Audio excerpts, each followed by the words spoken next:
ஆசான் பாச மோசனம்தான் பண்ணும்படி. ஆசான் பாச மோசனம் பண்ணும்படி பலவிதம். ஆசான் யாரு? குருநாதன். குருநாதன் என்னங்க செஞ்சாரு அப்படின்னா பாசத்தை மோசம் பண்ணான். நாம் ஏதோ குருநாதன் என்ன மோசம் பண்ணிட்டாரு, நான் நல்லா தான் இருந்தேன் அப்படின்னு நினச்சிட்டு இருக்கிறோம். அவர் எதை மோசம் பண்ணுறாரு? பாசத்தை மோசம் செய்தல். மோசம் என்பது என்னது? நாம் மோசம்ங்கிறதுக்கு வேற வேற பொருள் செய்து கொண்டுக்கிறோம். இல்லையாக செய்தல், மோசித்தல். மோசித்தல் எங்க இருக்கு? சிவபுராணத்தில். என்னது சிவபுராணத்தில் எங்க? முந்தை வினை முழுதும் மோய உரைப்பன் யான். முந்தை வினை முழுதும் ஓய. ஓய என்று ஒரு பாடம் இருக்கிறது, மோய என்று ஒரு பாடம் இருக்கிறது. சிறந்த பாடம் மோய்தல் தான். பாடம் இருக்கிறது. ஓய்தலுக்கும் மோய்தலுக்கும் இலக்கணத்தில் வேறுபாடு இருக்கு. என்ன வேறுபாடு?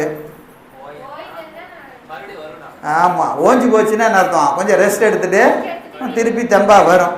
மோஞ்சி போச்சுன்னா வராது. இப்போ எது சிறந்த பாடம்? அவ்வளோதான்.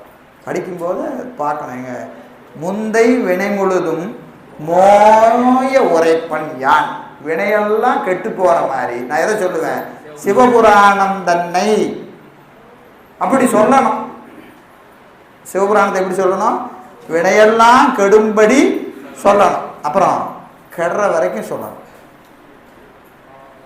கெடுற வரைக்கும் சொல்லிக்கிட்டே இருக்க வேண்டியதுதான், வேற வழி கிடையாது. எனவே அதாங்க மோய்தல்னு பேர். அதான் ஆசான் பாச மோசனம் பண்ணும்படி. பாசத்தை மோசிக்கின்ற வகை எத்தனை? பலவிதம். ஒரு விதத்தில் செய்யறதில்லை, பல வகையாக செய்யறான். பல வகையாக செய்கிறான். யாரு? குருநாதன். அது என்னது? பாச மோசனம்தான் பண்ணும்படி. நயனத்து அருள் பரிசம். இதில் எல்லாத்துலேயும் வச்சுக்கங்க.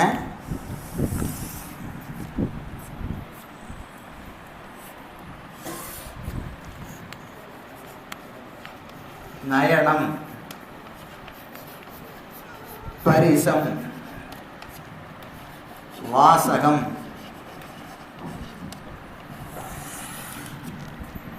மானதம், சாத்திரம்,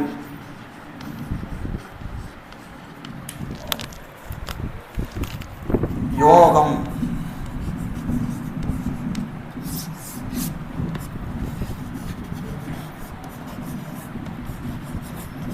ஔத்திரி. நயன தீக்கை, பரிச தீக்கை, வாசக தீக்கை, மானத தீக்கை, சாத்திர தீக்கை, யோக தீக்கை, ஔத்திரி தீக்கை. இத்தனை வகையா தீக்கை உயிருக்கு இறைவன் செய்கிறான்.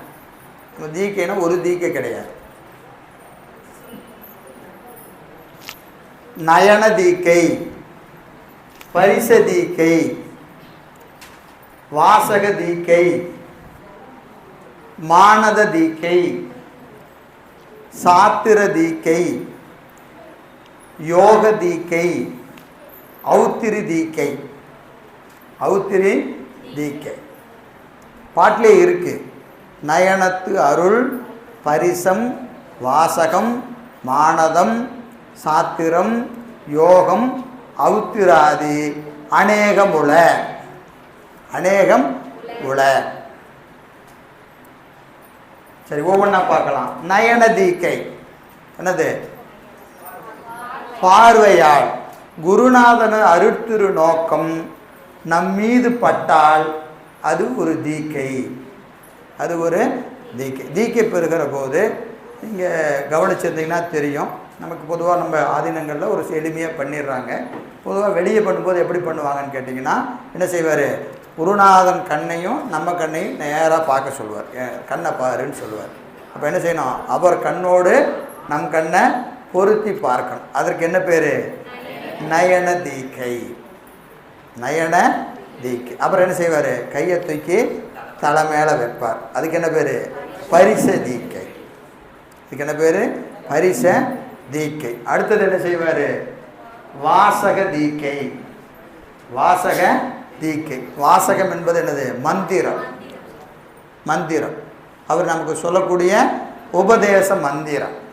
காதில் சொல்கிறாரா இல்லையா? இப்போ மந்திரம் சொல்கிறது ஒரு தீக்கை, பார்ப்பது ஒரு தீக்கை. அப்புறம் என்னது? தன்னுடைய கரத்தால் தீண்டி அது தீண்டுவது ஒரு தீக்கை. அப்புறம் என்ன செய்கிறாரு? மானத தீக்கை. குருநாதர் இந்த உயிர் சிவமாகட்டும், இந்த உயிர் சிவமாம் தன்மையை பெறட்டும் என்று அவர் என்ன செய்வார்? தன் மனசில் நினைப்பார். குருநாதர் என்ன நினைப்பார்? தீக்கை செய்கிற போது இந்த உயிர் சிவமாம் தன்மையை பெறட்டும் அப்படின்னு நினைப்பார். அப்படி அவர் நினைச்சார்னா நமக்கு தீக்கை. அவர் நினைச்சா நமக்கு தீக்கை. சரிங்களா? அதுக்கு என்ன பேர்? மானத தீக்கைன்னு பேர். அடுத்தது சாத்திர தீக்கை. பெற்ற உபதேசத்தின் பொருளை சாத்திர நூல்களின் வழியாக உபதேசித்தல். சாத்திர நூல்களை கேட்பது ஒரு தீக்கை. சாத்திர நூல்களை கேட்பது ஒரு தீக்கை. அது எப்படி கேட்கணும்? உபதேசமாக கேட்க வேண்டும். உபதேசமாக கேட்க வேண்டும். அப்படி உபதேசமாக கேட்டால் நூல் கேட்பது ஒரு தீக்கை. அது சாத்திர தீக்கை என்று சொல்லப்படும். யோகம் இது நம்ம அகப்பூசை செய்வதற்கான அதிகாரத்தை தருவது. அது எழுதல தீக்கையில் ஒரு அங்கம், யோக தீக்கை. அடுத்தது அவுத்திரி தீக்கை. அவுத்திரி தீக்கை. அவுத்திரி என்பது என்னதுங்க? வேள்வி குண்டங்கள் அமைத்து செய்வது. தீக்கை செய்யும்போது என்ன செய்வாங்க? வேள்வி குண்டங்கள்லாம் அமைச்சு கிரிகைகள்லாம் செய்வாங்க. கிரிகைகள்லாம் செய்வாங்க. என்ன கிரியை செய்வாங்க அப்படின்னு பார்த்தீங்கன்னா, நமக்கு நூல் போடுவாங்க. பார்த்துருக்கீங்களா? ஆசிரியர்கிட்டருந்து அந்த கலசத்தில் போட்டு, கலசத்திலிருந்து என்ன செய்வாங்க? அந்த மாணவர்கள் மேலையெல்லாம் அந்த நூல் போடுவாங்க. வேள்வி செய்கிற போது அந்த நூலெல்லாம் கொண்டு வந்து திருப்பி அந்த குண்டத்தில் வச்சுருப்பாங்க. அப்படி எதற்கு செய்கிறதுங்க? அதுக்கு என்னது? நமக்கு வினை எத்தனை வகைப்படும்? சஞ்சிதம், பிராரத்தம், ஆகாமியம் என்று 3 வினை இருக்கிறது. இதில் இப்போ கொண்டு வந்த வினை என்ன வினை? இப்போ கொண்டு வந்தது பிராதத்த வினை. கொண்டு வந்தது பிராதத்த வினை. இது என்ன செய்யணும்? உடல் ஊடாய் கழிக்கணும். இந்த பிறவிக்கு கொண்டு வந்தாச்சு, என்ன பண்ணாலும் ஒன்றும் பண்ண முடியாது. இந்த பிறவி இருக்கிற வரைக்கும் இன்ப துன்பங்கள் நமக்கு இருக்கும். அப்போ கொண்டு வந்த வினையை எப்படி கழிக்கணும்? அனுபவித்து கழிக்கணும். அனுபவித்து கழிக்கணும். ஒரு கணக்கு முடிஞ்சது. அடுத்தது ஆகாமிய வினை, மேலை வினை, புதுசாக தோன்ற வினை. அதுக்கு என்ன செய்யணும் அப்படின்னு கேட்டிங்கன்னா, தீக்கை பெற்ற பிறகு, ஞான தீக்கை பெற்ற பிறகு ஓதும் முறை, நிற்கும் முறை 2 இருக்கு. ஓதும் முறை, நிற்கும் முறை. ஓதும் முறை என்பது என்னது? நான் சொன்னேன் இல்லையா? சிவைய சிவைய அதான் ஓதுகிற மந்திரம், அது ஓதும் முறை. நிற்கும் முறை என்னது? என்னுடையது என்ற ஒரு நினைப்பு இல்லாமல் எல்லாம் திருவருள்னு நிற்கணும். நல்லது செஞ்சாலும் கெட்டது செஞ்சாலும் நடந்தாலும் நடக்காட்டியும் என் நிலையில் நின்றாலும் எக்கோலம் கொண்டாலும் மன்னிய சீர் சங்கரந்தால் மறவாமை பொருள். இப்படி நின்னா என்ன வராது? ஆகாமிய வினை வாராது. அப்போ ஏகனாகி நிற்க இறைபணி நிற்க, ஏகனாகி நிற்க இறைபணி நிற்க. இது 10ஆம் நூற்பால நம்ம பார்க்க போகிறோம். எப்படி மந்திரத்தை சொல்லணுங்கிறது 9வது நூற்பா, எப்படி நாம் நிற்கணுங்கிறது 10வது நூற்பா. இதெல்லாம் சிவஞான சித்தியாலையும் சிவஞான போகத்தில் தான் இருக்குது, வேறு எங்கேயும் நீங்கள் பார்க்க முடியாது. புரியுதா? அப்போ எப்படி மந்திரத்தை சொல்லணும், அதுக்கு ஓதும் முறைன்னு பேர். அது எங்கே இருக்குது? எங்கே இருக்குது? 9ஆம் நூற்பால இருக்குது. அந்த மந்திரத்தை சொன்னால் மட்டும் போதாது, அது பிரகாரம் என்ன செய்யணும்? நிற்கணும். எப்படி நிற்கணுங்கிறது எதில் சொல்லியிருக்கிறாரு? 10ல் சொல்லியிருக்கிறார். ஏகனாகி நிற்க இறைபணி நிற்க. அதெல்லாம் எப்படிங்கிறது நம்ம அங்கே போகும்போது பார்த்துக்கலாம். சரிங்களா? இப்படி நின்னா நமக்கு என்ன வராது?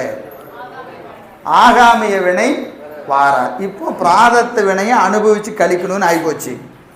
ஆகாமி வினை ஏறாமல் இருக்கிறதுக்கு உபாயம் ஒன்று இருக்குது, ஒரு உபாயம் இருக்கிறது. அப்புறம் இன்னொரு வினை என்னது? சஞ்சித வினை. அந்த சஞ்சித வினை எவ்வளவு இருக்கு? எங்கேயோ கிடக்குது, எங்கேயோ கிடக்குது. அவ்வளவு சேர்த்து வச்சிருக்கிறோம். அவ்வளவை சேர்த்து வச்சு விண்ணுறு அடுக்கிய விறகின் வெவளல் புண்ணிய புகிழவை ஒன்றும் இல்லையா. பல கோடி பிறப்புகளிலே நாம் கஷ்டப்பட்டு சேர்த்து வச்சிருக்கிறோம். எதை? சஞ்சித வினையை சாதாரணமாக சேர்த்து வச்சிருக்கிறோம். ஓரடித்து உலையில் போட்டு எல்லாம் சேர்த்து குமிச்சு வச்சிருக்கிறோம். குமிச்சு வச்சிருக்கிறோம். ஒரு பிறப்பில் இல்லை, பல பிறப்புகளிலே சேர்த்து வச்சிருக்கிறோம். இதை நம்ம எப்படியாவது அனுபவித்து கழிக்க முடியுமானா ஒருபோதும் முடியாது. அந்த சஞ்சித வினை என்பது தீக்கையின் போது குருநாதனால் எரிக்கப்படுவது. அந்த சஞ்சித வினை நீங்கணும்னா குரு தரிசனம் நிகழணும், தீக்கை நிகழ வேண்டும். இந்த தீக்கை நிகழாமல் இந்த குமிச்சு வச்சிருக்கிற குவியலை நீக்கவே முடியாது, நீக்கவே முடியாது. ஏன்னா அதில் கொஞ்சோண்டு எடுத்துகிட்டு வந்து இந்த பிறவி கொண்டு வந்தால் இதில் என்ன செய்கிறோம்? திருப்பியும் அப்படி சேர்த்துறோம். இதை கொண்டு போய் அங்கே சேர்த்துனா அது வளர்ந்துக்கிட்டே தான் போகுது, அது ஓயிற மாதிரி தெரியல. அப்போ அதெல்லாம் எப்போ நீங்கும்னு கேட்டால் தீக்கை ஒன்றில் தான் நீங்கும். சங்கீத வினை குருநாதனது தீக்கையிலே எரிக்கப்படும், முழுமையாக எரிக்கப்படும். அதற்கான சடங்கு தான் உங்களுக்கு தீக்கை செய்கிற போது அந்த நூல் போடுறோம். அந்த நூலை போட்டு என்ன செய்வாங்க? எல்லாத்தையும் கொண்டு வந்து நெய் ஊற்றி ஞான அக்னியினால் எரிப்பார். அந்த வேள்வி கொண்டு இருக்கா இல்லையா, அது ஞானமாகிய அக்னி. ஞான அக்னியில் நம்ம செஞ்ச வினையெல்லாம் என்ன செய்கிறாரு? போட்டு எரிக்கிறது. எரிக்கிற தகுதி யாருக்கு இருக்கு? குருநாதனுக்கு மட்டும்தான் இருக்குது. நாம் கொண்டு போய் போட்டாலாம் போகாது, குருநாதன் தான் போடணும். குருநாதன் தான் போடணும். அந்த கிரியைக்கு தான் என்ன பேர்? அவுத்திரி தீக்கைன்னு பேர். அதற்கு தான் அவுத்திரி தீக்கை. குண்டங்களை அமைத்து செய்வதே, குண்டங்களை அமைத்து செய்வது.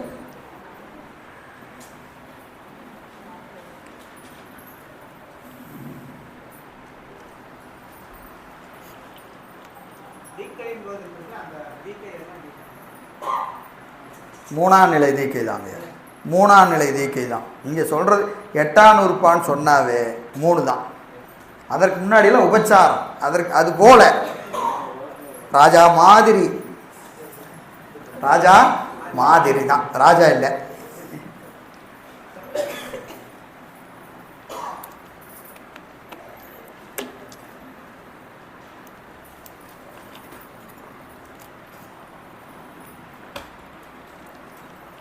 இதில் அவுத்திரு 2 திறனாம்.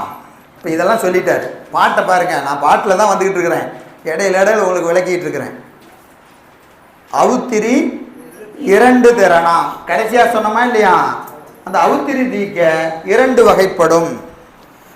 அவுத்திரி தீக்கை 2 வகைப்படும். ஐயா ஏதாவது குறிப்பெடுக்கிறதுக்கு வேகமாக சொன்னோன்னா சொல்லுங்கள், கொஞ்சம் மெதுவாக சொல்கிறேன். ஏன்னா இதெல்லாம் செய்திகள் பல செய்திகள் திருப்பி கிடைக்காது. அதனால் உங்களுக்கு ஏதாவது குறிப்பு எடுக்கிறது நான் வேகமாக போனால் சொல்லுங்கள், நான் மெதுவாக சொல்கிறேன். விட்டுறாதீங்க, செய்தியை விடாதீங்க, ரொம்ப முக்கியமான பகுதி. சரியா இருக்கா? அவுத்திரி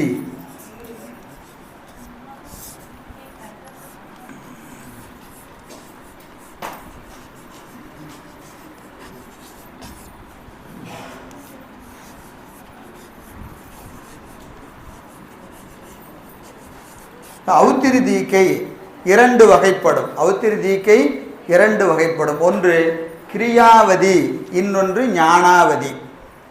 கிரியாவதி தீக்கை, இன்னொன்று ஞானாவதி தீக்கை. அது என்ன கிரியாவதி ஞானாவதினா ஒன்றும் இல்லை.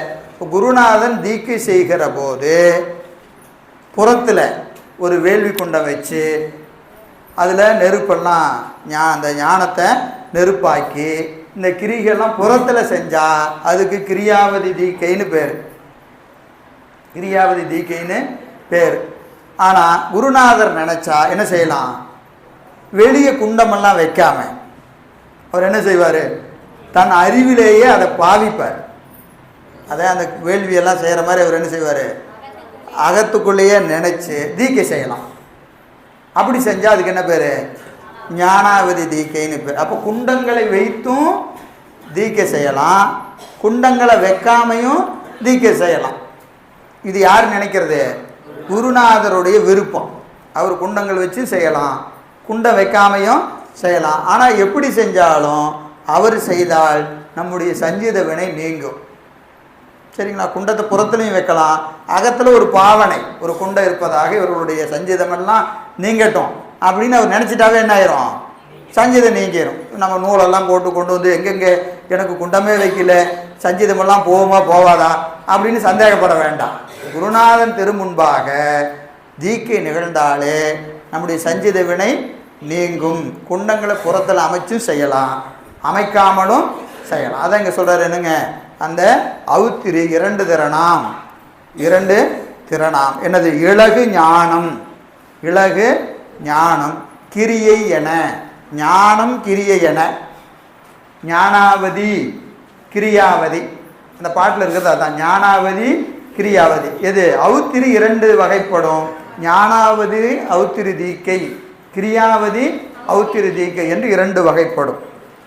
அதில் ஞானம் என்னதுங்க, அதில் ஞானம் மனத்தால் இயற்றுவது, ஞானம் ஞானாவதி என்று சொல்லுங்க. ஞானம் என்பது என்னதுங்க, ஞானாவதி நாங்கள் நீங்கள் எழுதிக்கணும். ஞானம்னா நமக்கு இது நல்ல ஒன்று ஞாபகம் வச்சுங்க.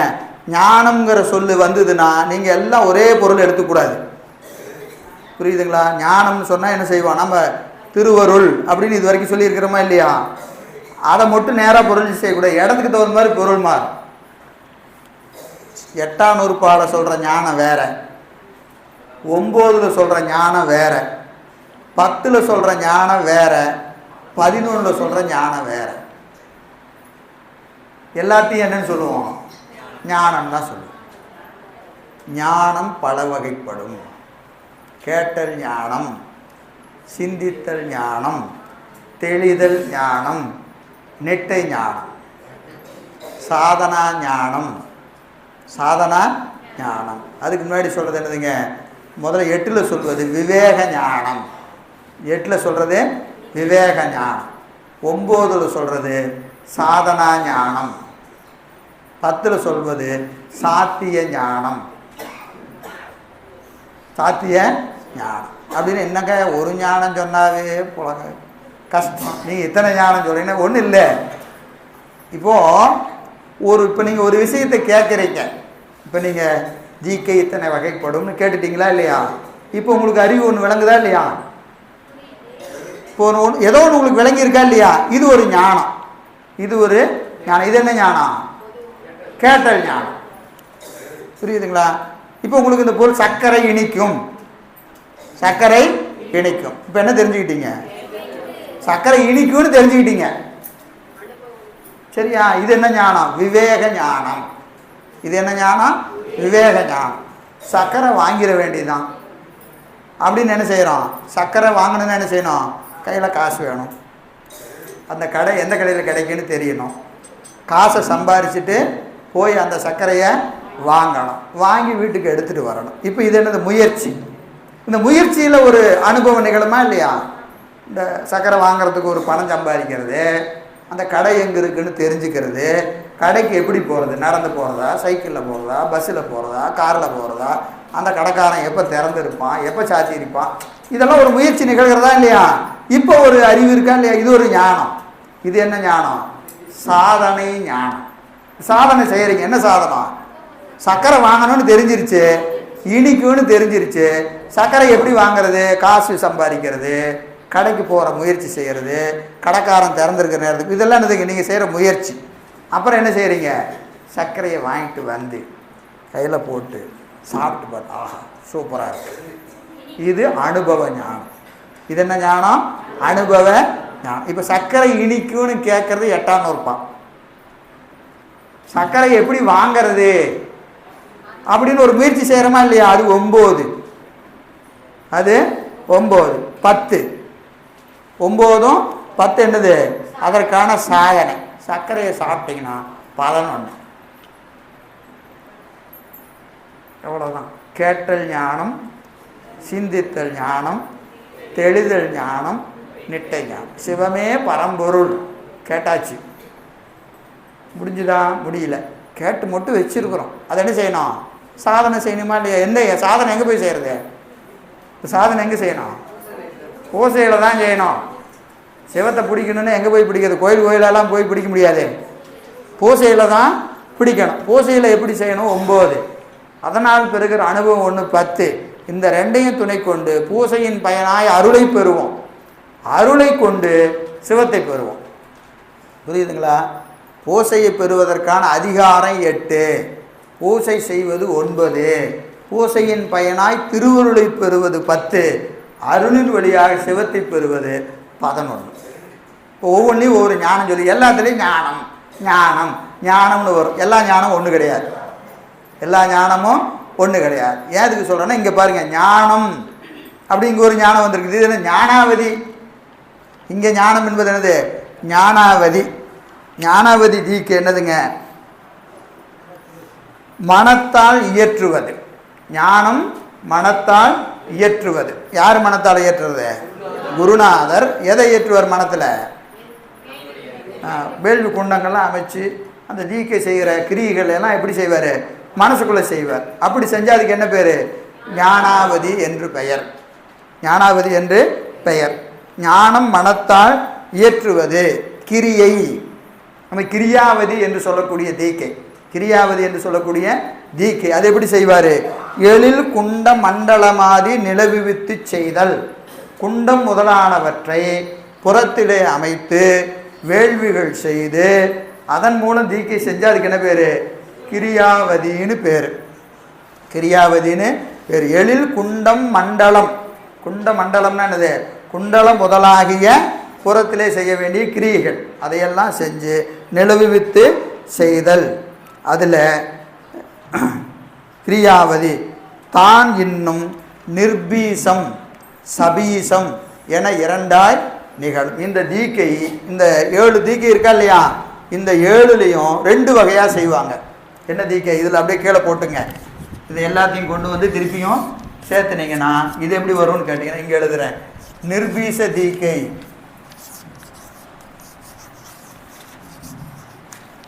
இன்னொன்று சபீச தீக்கை.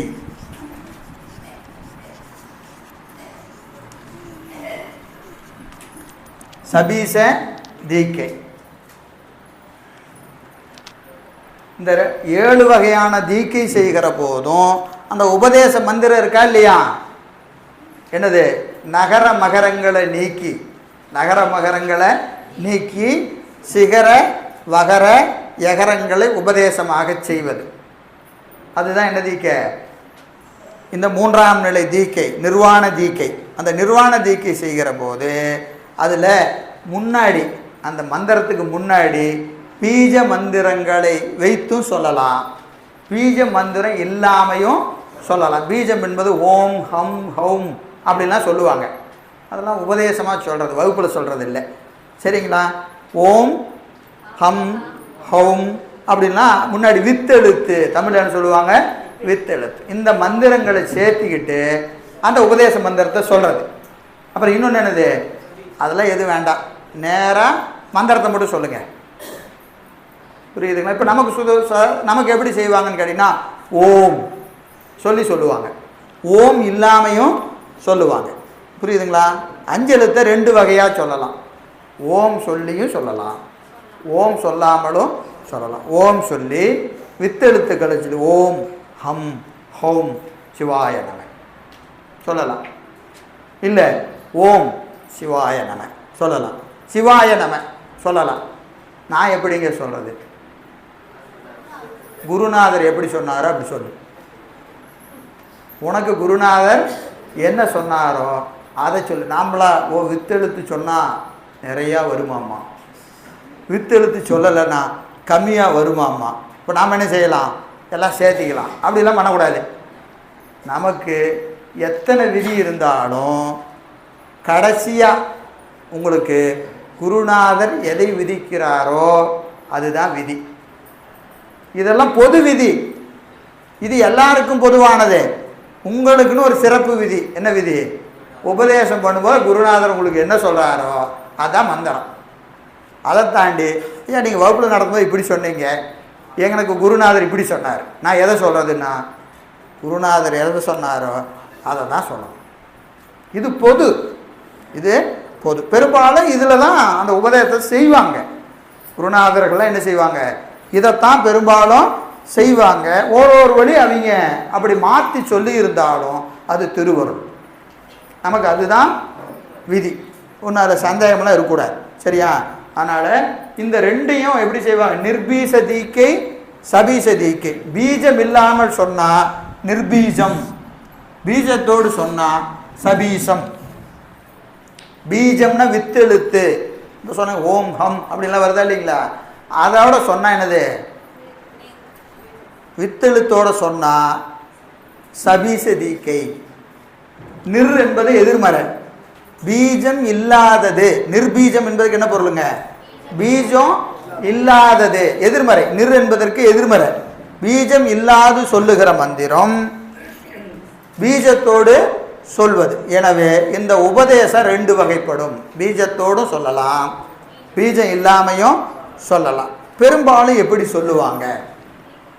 நிர்பீச தீக்கை யாருக்கு செய்வாங்க, சபீச தீக்கை யாருக்கு செய்வாங்க என்பதை அடுத்த பாட்டில் சொல்கிறார். 256. இப்போ தீக்கையினுடைய வகை இதுதான். தீக்கையினுடைய வகை இதுதான். விஞ்ஞான கலர் பிரளய